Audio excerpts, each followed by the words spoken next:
There were several different secular Yiddish school systems at the time. They were all secular. The oldest of them was the Sholem Aleichem School network. It started in 1913. Then came the Workman's Circle network in 1918, and subsequently the Jewish National Alliance, which is the Zionist schools, came a little bit later, and latest of all, the IWO schools.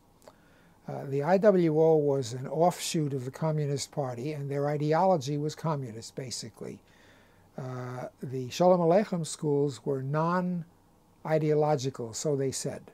They had not communist, not socialist, not Zionist, not anything, just sort of Jewish and Yiddish cultural. Workman's Circle was originally very Yiddishistically oriented and socialistically oriented and labor oriented. And the Zionist schools, of course, were Zionist oriented.